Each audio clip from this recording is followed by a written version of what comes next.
Olá pessoal, meu nome é Edivelton, estou aqui para apresentar a minha quarta e última videoaula do estágio híbrido de extensão do ensino fundamental. Nesse quarto e último vídeo eu vou falar um pouco sobre a democracia ateniense, como ela surgiu, as figuras que foram as principais que criaram esse molde de democracia, que foi o que nós da cultura ocidental trouxemos e que a gente herdou também, né, para fazer da nossa democracia algo melhor. A gente usou o modelo de democracia feito pelos gregos, então, tá? Vamos lá, pessoal.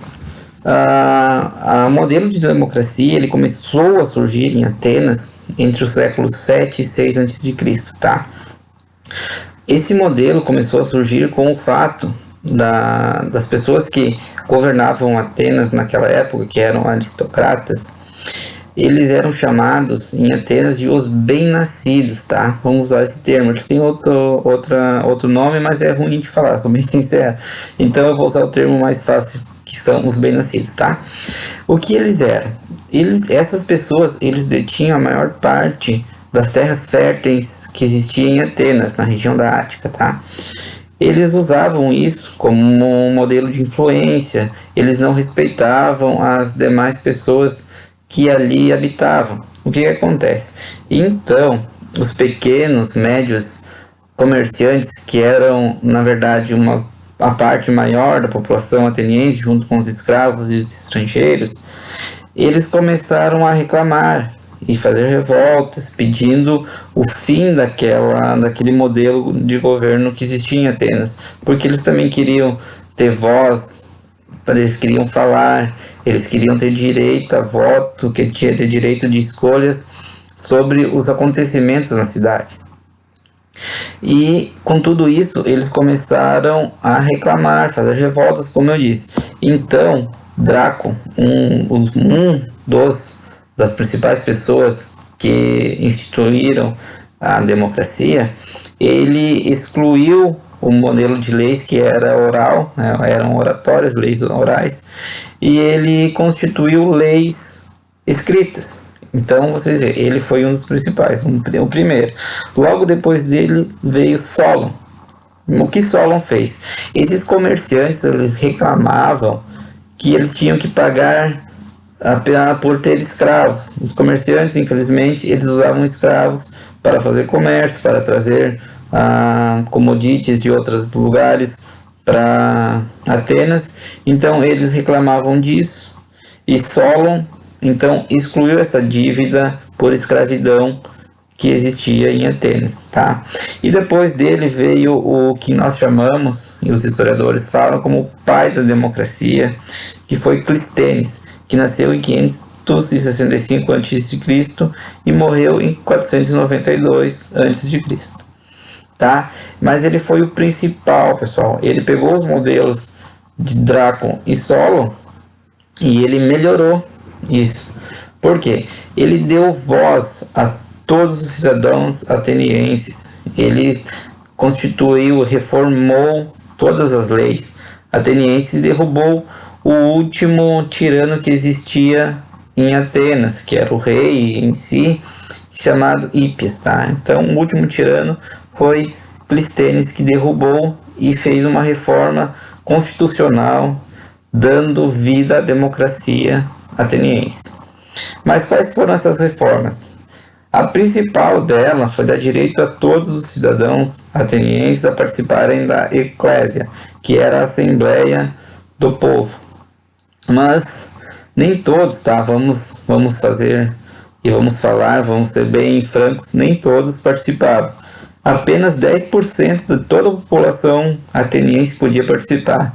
E vocês vão me perguntar, mas por que isso, professor?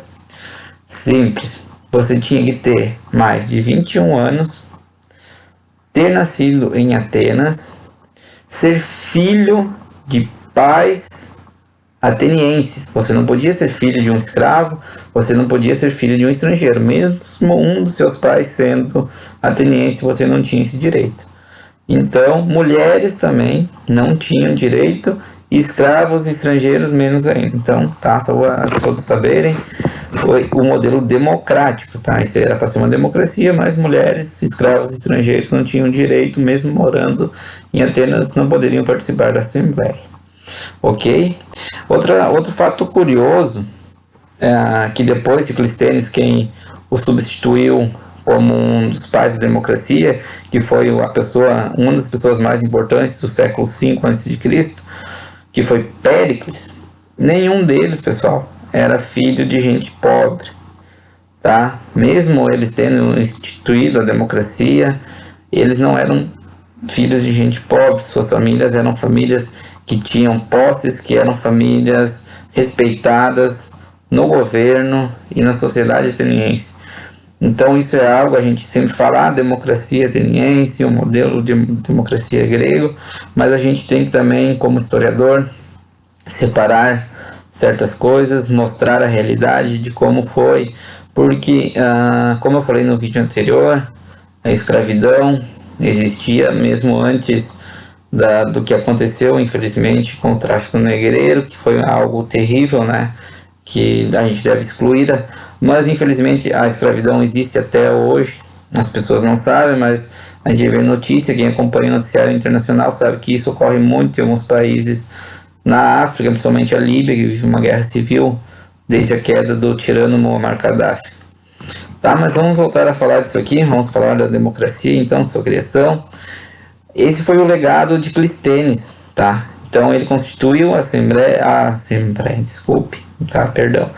Assembleia, dando voz ao povo ateniense.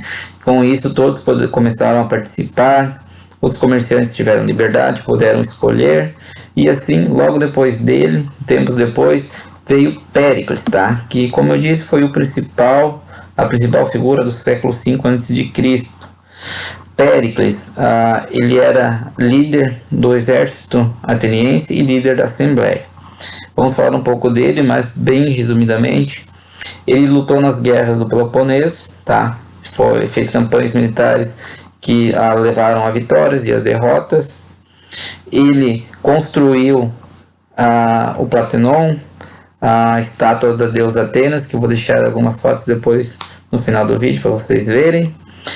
E também, mesmo ele tendo uma popularidade muito grande dentro e com os atenienses dentro da cidade, ele foi uma pessoa criticada, tá? Por quê? A crítica que aconteceu com ele, porque ele regia a Liga de Delos, ele era o líder. E a Liga de Delos pagava tributo para Atenas. A Liga de Delos não gostaria de intervir em guerras, então eles pagavam tributos para Atenas lutar essas guerras, não para Atenas lutar com seu exército e sua marinha, e essas cidades não se envolverem. Mas a Péricles, infelizmente, fez o que acontece até hoje nas melhores democracias do mundo. Ele usou o dinheiro que essas cidades pagavam para Atenas para embelezar a cidade, construir esses monumentos que eu comentei, tá? Ele usou esse dinheiro, ele desviou a maior parte do tesouro para Atenas, ele não focou nas outras cidades, não, tá? Teve cidades que ele simplesmente deixou. Argos foi uma cidade que se revoltou contra Atenas por causa disso, tá? E nesse meio tempo, nessas campanhas, tá, voltando à guerra do Peloponeso, onde ele lutou, e nessas campanhas, quando ele achava que ia ganhar a guerra, teve derrotas, seus filhos morreram da peste, tá? 2 de seus filhos morreram da sua primeira esposa. E ele ficou tão triste com isso, que mesmo com a companhia de sua outra esposa, ele não superou e foi pego por essa epidemia que o levou à morte, tá? Que foi em 429 a.C., segundo os historiadores.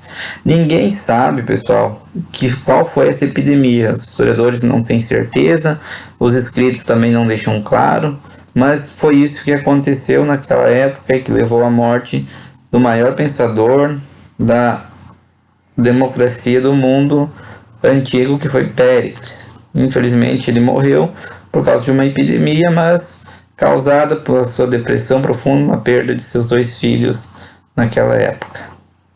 Pessoal, essa foi a última videoaula, muito obrigado, espero que vocês